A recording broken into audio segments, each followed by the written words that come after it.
It started with boredom. A late-night scroll through forums that had long since turned stale.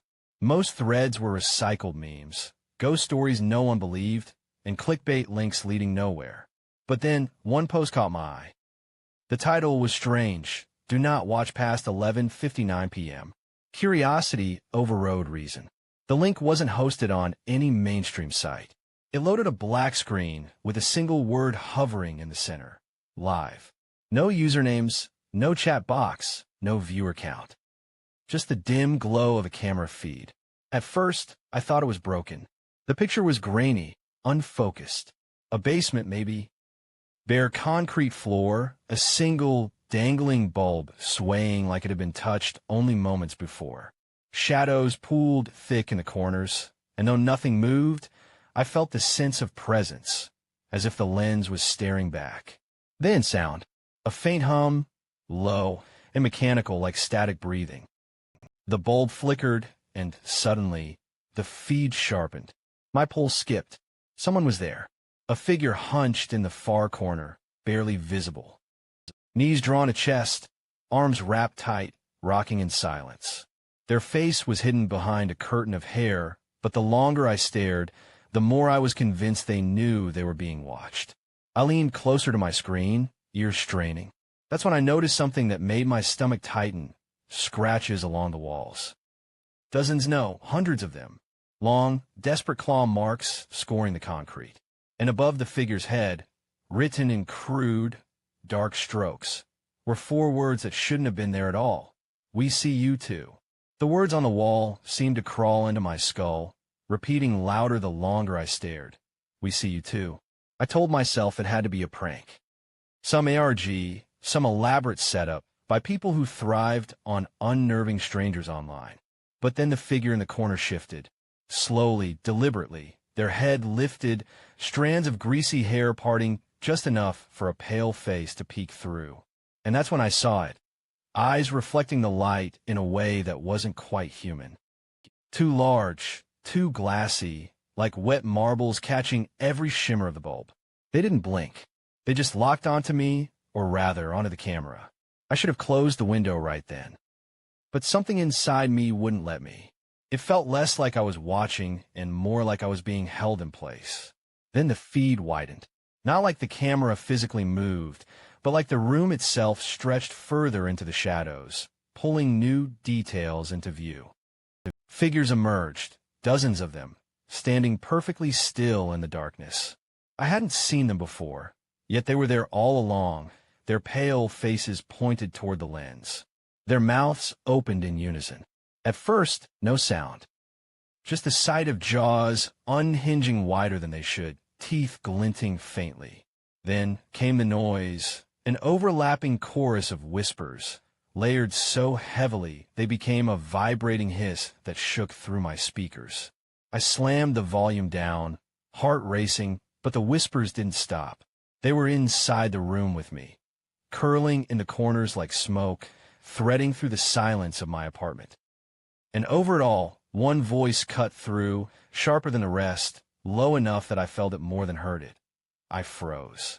The voice wasn't just background noise anymore. It was direct, pointed. It knew I was there. My breath caught as the camera's perspective shifted again, this time with a sickening lurch, like the lens had turned itself. The view zoomed closer, pulling me straight toward the figure in the corner. Their head lifted fully now, and for the first time I saw their face.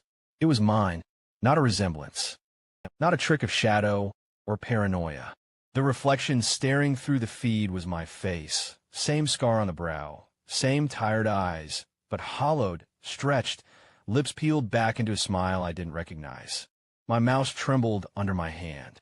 I clicked the browser's X. Nothing. The stream refused to close. Keys clattered as I tried every shortcut, even killing the process, but the feed wouldn't die. The pale copy of me leaned forward, filling the screen, whispering through bloodless lips, though I hadn't unmuted the sound. We see you. And then something changed. The other faces in the shadows, dozens, maybe hundreds, snapped their heads upward in perfect unison. Their dead eyes locked onto the lens, onto me, and I felt a crawling heat spread along my skin as if every one of them had just turned inside my room. My phone buzzed on a desk. I nearly jumped out of my chair. A notification blinked. Unknown number. Why aren't you answering? The text repeated again and again, stacking up until the screen overflowed. My chest tightened, and before I could think, my laptop's camera light flicked on, glowing green. They weren't just watching anymore. They were looking through. The green glow of my webcam felt like a spotlight on my face.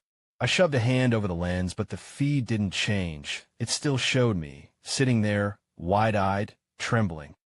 Except the version on screen wasn't copying me anymore.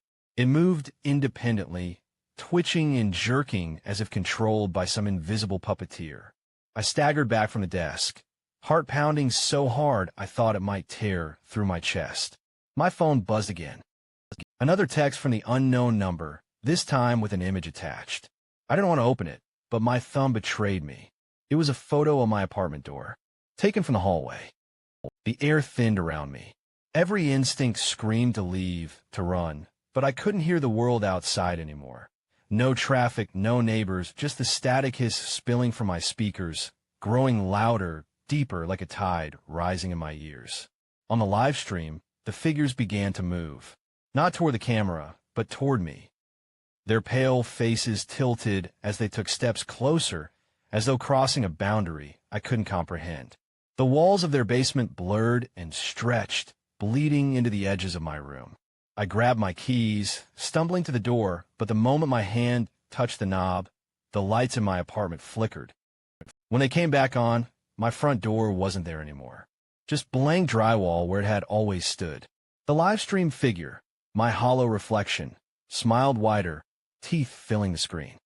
My phone buzzed one last time.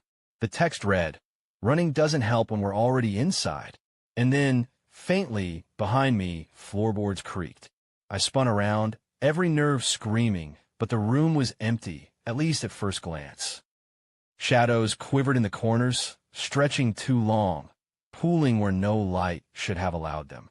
The sound of creaking boards came again, closer, as if invisible feet were pacing just out of reach. The screen behind me hissed louder, pulling my eyes back against my will. My reflection leaned so close to the lens that its skin blurred, its grin slicing wider until it nearly split its face. The shadows on the stream moved in sync with the ones in my room, blurring the line between the feed and reality. I tried yanking the power cord from the wall.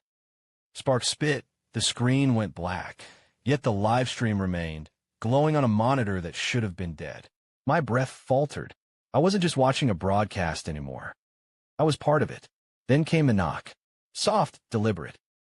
3 times from the wall where my door used to be. The reflection's mouth moved in perfect sync with the sound. Knock, knock, knock. And then my phone lit up again. This time, it was a video call request.